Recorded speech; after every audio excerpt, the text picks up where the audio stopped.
നമസ്കാരം. ഇറാനെ ഇപ്പോൾ നിയന്ത്രിക്കുന്നത് ഇറാനിലെ തീവ്രവാദ വിഭാഗമാണ്. ഈ തീവ്രവാദ വിഭാഗമാണ് യുദ്ധം അവസാനിപ്പിക്കുവാൻ സമ്മതിക്കാത്തത് എന്നാണ് US പ്രസ് സെക്രട്ടറിയായ കരോളിൻ ലെവിറ്റ് പറയുന്നത്. അതോടൊപ്പം തന്നെ ഇറാനെ നിയന്ത്രിക്കുന്ന മറ്റ് രാജ്യങ്ങൾ, ഇറാന് പുറത്തുള്ള രാജ്യങ്ങൾ കൂടി ഇതിന് അകത്ത് ഉണ്ട് എന്നാണ് നമുക്ക് അറിയാൻ കഴിയുന്നത്. അതായത് ചൈന ഉൾപ്പെടെയുള്ള രാജ്യങ്ങൾ ഇറാൻ്റെ ഈ യുദ്ധം അവസാനിപ്പിക്കുവാൻ വേണ്ടിയിട്ട് സമ്മതിക്കുന്നില്ല എന്നുള്ളതാണ്. കാരണം ഇതിൽ നിന്ന് ഏറ്റവും അധികം ഒരു ലാഭം ഉണ്ടാക്കിയെടുക്കുന്നത് ചൈനയാണ്. ഈ ഷാഡോ ഫ്ലീറ്റ് സംവിധാനമൊക്കെ ഉപയോഗിച്ചുകൊണ്ട് ഏറ്റവും അധികം ലാഭമുണ്ടാക്കിയെടുക്കുന്ന ഒരു രാജ്യം ചൈനയാണ്. അതുകൊണ്ട് തന്നെ ഈ യുദ്ധം അവസാനിപ്പിക്കാതിരിക്കേണ്ടത് ചൈനയുടെ കൂടി ഉള്ള ആവശ്യമാണ് എന്ന തരത്തിലാണ് നമുക്കിപ്പോൾ വാർത്തകൾ ലഭ്യമാകുന്നത്. എന്തായാലും അമേരിക്കയുടെ 3ാം വിമാനവാഹിനി കപ്പൽ പശ്ചിമേഷ്യയിലേക്ക് നീങ്ങിയതോടുകൂടി കാര്യങ്ങൾ ഒന്നുകൂടി സങ്കീർണമാകുകയാണ്, സംഘർഷഭരിതമാകുകയാണ് എന്നുള്ളതാണ് ഇപ്പോൾ നമുക്ക് മനസ്സിലാക്കാൻ കഴിയുന്നത്. ട്രംപിൻ്റെ നിർദ്ദേശപ്രകാരം ഇനി ഇറാനിലെ ചെറുബോട്ടുകളെയും ആക്രമണത്തിൻ്റെ പട്ടികയിൽപ്പെടുത്തിയിട്ടുണ്ട്. കൊതുക് ബോട്ടുകൾ എന്നൊക്കെ അറിയപ്പെടുന്ന ഈ ചെറുബോട്ടുകളെ, ഗൺ ബോട്ടുകളെ ആക്രമിക്കുവാനാണ് ഇപ്പോൾ നിർദ്ദേശം നൽകിയിരിക്കുന്നത്. അതോടൊപ്പം തന്നെ ഇനി ഈ മേഖലയിൽ, അതായത് ഹോർമൂസ് മേഖലയിൽ മൈനുകൾ വിതറുകയാണെങ്കിൽ തീർച്ചയായും ശക്തമായ ആക്രമണം IRGCക്ക് നേരെ നടത്തുവാനാണ് അടുത്ത ഉത്തരവ്. എന്തായാലും ഉടൻ തന്നെ ഈ വെടിനിർത്തൽ പൂർണ്ണമായും അവസാനിച്ചുകൊണ്ട് മേഖല വീണ്ടും സംഘർഷഭരിതമാകും എന്ന തരത്തിൽ തന്നെയാണ് നമുക്ക് വിവരങ്ങൾ ലഭ്യമാകുന്നത്. അതോടൊപ്പം മറ്റൊരു ചെറിയ ആശ്വാസമുള്ളത്, ലെബനനിൽ ഒരു വെടിനിർത്തലിന് വേണ്ടിയിട്ട്, ഒരു താത്കാലികമായിട്ടുള്ള വെടിനിർത്തലിന് വേണ്ടിയിട്ട് ചർച്ചകൾ നടക്കുന്നുണ്ട്. ഹിസ്ബുള്ളയിൽ നിന്ന് ലെബനനെ പൂർണ്ണമായും മോചിപ്പിക്കും എന്നാണ് ഇസ്രായേലും അമേരിക്കയും ലെബനന് വാക്ക് നൽകിയിരിക്കുന്നത്. കഴിഞ്ഞ ദിവസങ്ങളിലൊക്കെ വലിയ രീതിയിലുള്ള ആക്രമണമാണ് ലെബനന് മേൽ ഇസ്രായേൽ നടത്തിയത്. എന്തായാലും ഇതുമായി ബന്ധപ്പെട്ടിട്ടുള്ള ചർച്ചകൾ ഒരു ഭാഗത്തുകൂടെ നടക്കുന്നത് സമാധാനത്തിലേക്ക് എത്തും എന്നൊരു ചെറിയ പ്രതീക്ഷയുണ്ട്. അത് വലിയ ആശ്വാസകരമായ കാര്യമാണ്. പക്ഷേ പശ്ചിമേഷ്യയെ സംബന്ധിച്ചിടത്തോളം ഈ ആശ്വാസം നമുക്ക് ഇല്ല എന്നുള്ളതാണ്. കാരണം ഏതു നിമിഷവും ഇതിലധികം വലിയ സംഘർഷത്തിൻ്റെ ഒരു സാധ്യതയാണ് അവിടെ തുറന്നിടുന്നത്. അതോടൊപ്പം ഇന്ത്യയെ സംബന്ധിച്ചും ഇത് വലിയ ആശങ്കാജനകമായ കാര്യമാണ്. കാരണം ഹോർമൂസിനെ ആശ്രയിച്ചുകൊണ്ട് ഭാരതത്തിൻ്റെ ഒരു ഊർജ്ജ സുരക്ഷയൊക്കെ വലിയ രീതിയിൽ ഈ മേഖലയിൽ നടക്കുന്ന സംഘർഷം ബാധിക്കുന്നുണ്ട്. ഇപ്പോൾ തന്നെ ഗ്യാസിൻ്റെ പ്രതിസന്ധി വളരെയധികം രൂക്ഷമാണ്. പക്ഷേ ഭാരതത്തിന് ഇടതടവില്ലാത്ത രീതിയിൽ ഭാരതത്തിൻ്റെ കപ്പലുകൾ അവിടെ അതുവഴി കൊണ്ടുവരാൻ വേണ്ടിയിട്ട് സാധിക്കുന്നുണ്ടെങ്കിലും ഈ സംഘർഷം കൂടുതൽ രൂക്ഷമായി കഴിഞ്ഞാൽ ഇത്തരമൊരു സാധ്യത നമുക്ക് കുറയുമെന്നുള്ളതാണ് നമ്മെ ഒരു ആശങ്കയിൽ ആഴ്ത്തുന്ന ഒരു കാര്യം. അതോടൊപ്പം തന്നെ ട്രംപ് ഇന്ന് പറഞ്ഞ കാര്യവും നമുക്ക് ആശ്വാസകരമായ കാര്യങ്ങളല്ല പറഞ്ഞത്. 78% ഇറാനെ തകർത്തു കഴിഞ്ഞു. ഇനി 25% മാത്രമാണ് ഇറാനിലുള്ളത് എന്നുള്ളതാണ്. അത് കൂടി തകർക്കും. അവർ ശത്രുക്കൾക്ക് മേലാണ് പ്രഷർ, അമേരിക്കയ്ക്ക് യാതൊരു പ്രഷറും ഇല്ല എന്നുള്ളതാണ് ഇപ്പോൾ ട്രംപ് പറഞ്ഞിരിക്കുന്നത്. അതുകൊണ്ട് തന്നെ ഈ സമാധാനത്തിലേക്ക് ഇറാൻ എത്തിയില്ല എങ്കിൽ ഇറാനെ മുച്ചൂടും നശിപ്പിക്കുമെന്നുള്ളതാണ്. ഇറാൻ്റെ ഏകദേശം എല്ലാ വ്യാവസായിക സ്ഥാപനങ്ങളും അമേരിക്ക തകർത്തു കഴിഞ്ഞു. എണ്ണ സംഭരണ കേന്ദ്രങ്ങൾ തകർത്തു കഴിഞ്ഞു.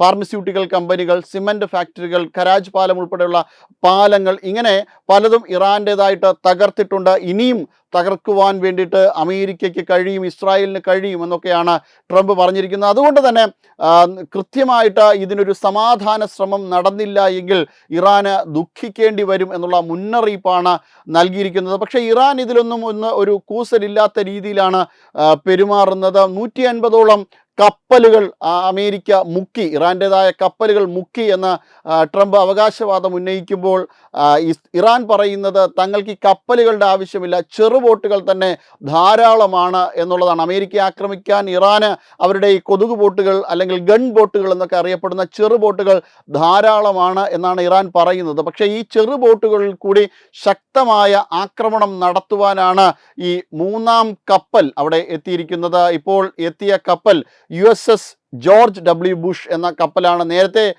USS Gerald R. ഫോർഡും അതോടൊപ്പം തന്നെ USS എബ്രഹാം ലിങ്കണും മേഖലയിൽ ഉണ്ടായിരുന്നു. ഇറാൻ അവരുടെ ചില കാര്യങ്ങൾ പറയുന്നത്, അതായത് 34ഓളം ടാങ്കറുകൾ, ഇത്രയധികം ഉപരോധം അമേരിക്ക നടത്തിയിട്ടും 34ഓളം ടാങ്കറുകൾ ഹോർമൂസിനെ ക്രോസ് ചെയ്യുവാൻ വേണ്ടിയിട്ട് ഇറാന് സാധിച്ചു എന്നാണ് ഇറാൻ പറയുന്നത്. അങ്ങനെ ഇറാൻ പല രീതിയിലുള്ള വെല്ലുവിളികളും അമേരിക്കയ്ക്ക് എതിരെ നടത്തിക്കൊണ്ടേ ഇരിക്കുകയാണ്. എന്തായാലും ഈ മിതവാദി നേതാക്കന്മാരും ഇറാനിലെ തീവ്രവാദികളും തമ്മിലുള്ള വലിയ സംഘർഷമാണ് എന്ന് പറയുമ്പോഴും മസൂദ് പെഷഷ്കിയാൻ, അവരുടെ മറ്റുള്ള പ്രസിഡന്റ്, അവിടുത്തെ താത്കാലികമായ ഭരണസമിതി അധ്യക്ഷത വഹിക്കുന്ന മസൂദ് പെഷഷ്കിയാൻ, അവിടുത്തെ പ്രസിഡന്റ് പറയുന്നത് അങ്ങനെ യാതൊന്നും തന്നെ ഇല്ല, ശത്രുക്കൾ ഉണ്ടാക്കുന്ന കഥകൾ മാത്രമാണ് ഇത്. എന്തായാലും ഇറാന് നേരെ ഇങ്ങനെയുള്ള ആക്രമണം നടത്തുന്ന ഏത് രാജ്യമായാലും ഇറാൻ ശക്തമായി തിരിച്ചടിക്കും. ഇറാന് യാതൊരു തരത്തിലുള്ള ഭയവുമില്ല എന്നുള്ളതാണ്. ഇറാൻ കഴിഞ്ഞ ദിവസങ്ങളിലൊക്കെ പിടിച്ച 2 കപ്പലുകളുണ്ട്. MSC ഫ്രാൻസിസ്കയും എപ്പാമിനോഡാസും ഒക്കെ ഇറാൻ്റെ പക്കലുണ്ട്. അതൊക്കെ കാണിച്ചുകൊണ്ടാണ് ഇറാൻ ഇപ്പോൾ ഒരു വലിയ വാക്ശരങ്ങൾ അമേരിക്കയ്ക്കും ഇസ്രായേലിനും നേരെ തൊടുത്തുവിടുന്നത്. ഇറാന് നേരെ ഒരു ആക്രമണ ഭീഷണിയൊക്കെ ഉയർന്ന സാഹചര്യത്തിൽ ഇറാൻ ഒരു സമ്മർദ്ദമുണ്ട് എന്നുള്ളത് സത്യമാണ്. പക്ഷേ അതൊന്നും പുറത്ത് കാണിക്കുവാൻ ശ്രമിക്കാതെ തിരിച്ചുള്ള വെല്ലുവിളികളാണ് ഇറാൻ്റെ ഭാഗത്ത് നടത്തുന്നത്. എന്തായാലും ഈ യുദ്ധം അധിക നാൾ നീണ്ടുപോകുന്നത് ഒട്ടും തന്നെ ലോകത്തിന് ആശാസ്യകരമല്ല എന്നുള്ളതാണ്.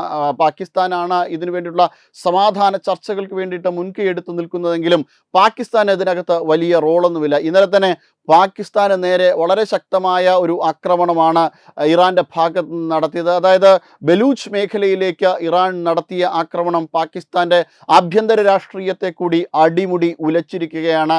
അതായത് പാകിസ്ഥാൻ്റെ സുന്നി കേന്ദ്രീകൃത മേഖലയാണ് ഈ ബലൂചിസ്ഥാൻ എന്ന് പറയുന്നത്. അതുകൊണ്ടൊക്കെ തന്നെ വലിയ ശക്തമായ പ്രതിഷേധങ്ങളാണ് പാകിസ്ഥാനിൽ നിന്ന് ഉയരുന്നത്. ഇതിനെ എങ്ങനെ അതിജീവിക്കുവാൻ കഴിയുമെന്നുള്ള ഒരു ശ്രമത്തിലാണ് ഇപ്പോൾ പാകിസ്ഥാൻ തന്നെ. അസീം മുനീറിന് നേരത്തെ തന്നെ ഇറാനുമായി അടുത്ത ബന്ധമുണ്ട് എന്നുള്ള ആരോപണം ഉണ്ടായിരുന്നു. 2016-2017 കാലത്ത് പാകിസ്ഥാൻ്റെ ഇൻ്റലിജൻസ് മേധാവിയായിരിക്കുന്ന സമയത്ത് ഈ IRGC-യുമായിട്ടും ഇറാൻ്റെ സൈനിക സംവിധാനങ്ങളുമായിട്ടും അടുത്ത ബന്ധം പുലർത്തിയിരുന്ന പാകിസ്ഥാൻ്റെ ഫീൽഡ് മാർഷൽ അസീം മുനീറിനെതിരെ വളരെ ശക്തമായ ആരോപണമാണ് ഉന്നയിക്കപ്പെടുന്നത്. അതോടൊപ്പം തന്നെ അസീം മുനീറിൻ്റെ ബിസിനസ് താൽപ്പര്യങ്ങൾ കൂടി മുൻനിർത്തിക്കൊണ്ടാണ് ഇറാനുമായിട്ട് ഇത്തരത്തിലുള്ള വലിയ രീതിയിലുള്ള ബന്ധം ഇപ്പോഴും പാകിസ്ഥാൻ്റെ ഫീൽഡ് മാർഷൽ അസീം മുനീർ ഈ രീതിയിലുള്ള ബന്ധങ്ങളിലൂടെ തുടരുന്നത്. എന്തായാലും വലിയ ആരോപണങ്ങളാണ് ആരോപണ പ്രത്യാരോപണങ്ങളാണ് പാകിസ്ഥാൻ രാഷ്ട്രീയത്തെയും പിടിച്ചുലച്ചുകൊണ്ട് മുന്നോട്ട് പോകുന്നത് എന്നുള്ളതാണ്. ഇതിൽ നിന്ന്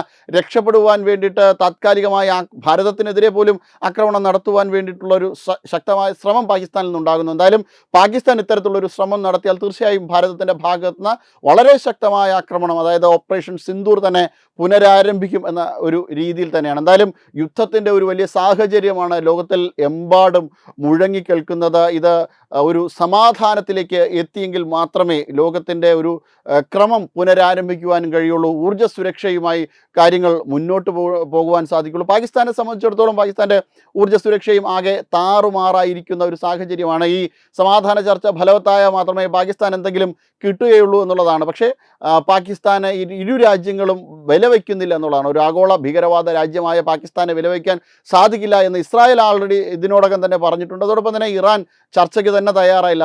അമേരിക്ക മാത്രമാണ് ഒരു ശിൽബന്തി എന്ന നിലയിൽ പാകിസ്ഥാൻ എന്തെങ്കിലും തരത്തിലുള്ള കാര്യങ്ങൾ, ഒരു സഹകരണം അമേരിക്കയുടെ ഭാഗത്താണ് ഉണ്ടാകുന്നത്. എന്തായാലും അതിൽ ഒരു കാര്യമായ പുരോഗതിയൊന്നും ഉണ്ടാകുന്നില്ല.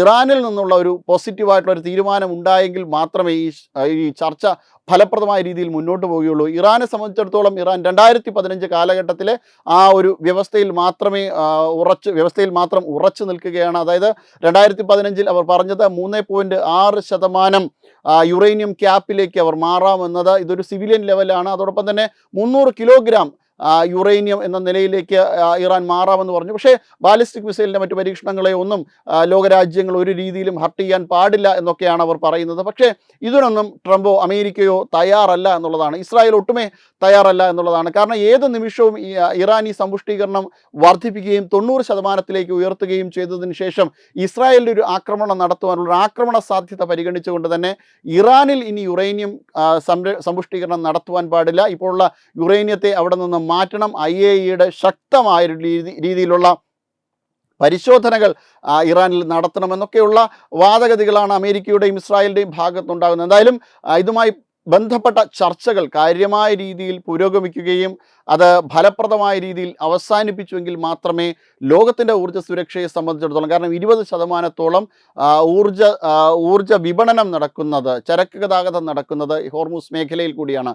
അതുകൊണ്ട് തന്നെ ഈ മേഖല സുരക്ഷിതമായ രീതിയിൽ കാര്യങ്ങൾ മാറിയെങ്കിൽ മാത്രമേ ലോകത്തിനെ സംബന്ധിച്ച് അതുകൊണ്ട് എന്തെങ്കിലും തരത്തിലുള്ള നേട്ടമുള്ളൂ. പ്രത്യേകിച്ചും ഭാരതത്തെ പോലുള്ള രാജ്യങ്ങളെ സംബന്ധിച്ചിടത്തോളം ഇതിനിടയിൽ രക്തം കുടിക്കുവാൻ വേണ്ടിയിട്ട് നിൽക്കുന്ന രാജ്യങ്ങളെ പോലുള്ള ചില രാജ്യങ്ങളിൽ, ചൈന പോലുള്ള രാജ്യങ്ങൾ നിൽക്കുന്നത് കൊണ്ട് തന്നെ ഇതിൻ്റെ ഒരു മുന്നോട്ടുള്ള ഗതി ഇത് വല്ലാതെ തടസ്സപ്പെടുന്നു. എന്തായാലും ഇതുമായി ബന്ധപ്പെട്ട ചർച്ചകൾ പുരോഗമിക്കുകയും സമാധാനം ഉടനെ കണ്ടെത്തും എന്ന് തന്നെ പ്രതീക്ഷിക്കാം.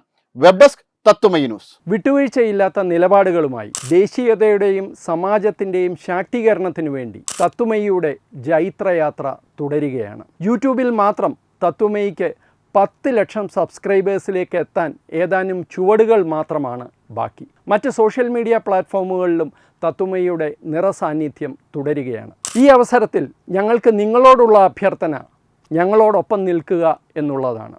നിങ്ങൾ ഉപയോഗിക്കുന്ന ഏത് സോഷ്യൽ മീഡിയ പ്ലാറ്റ്ഫോം ആണെങ്കിലും ഞങ്ങളുടെ വരിക്കാരാകുക, ഞങ്ങളെ സബ്സ്ക്രൈബ് ചെയ്യുക, നിങ്ങളുടെ സുഹൃത്തുക്കളിലേക്ക് തത്വമയിയുടെ ഈ സന്ദേശം പ്രചരിപ്പിക്കുക. ഞങ്ങളോടൊപ്പം നിൽക്കൂ, രാഷ്ട്രത്തോടൊപ്പം നിൽക്കൂ, ദേശീയതയ്ക്കൊപ്പം സഞ്ചരിക്കൂ.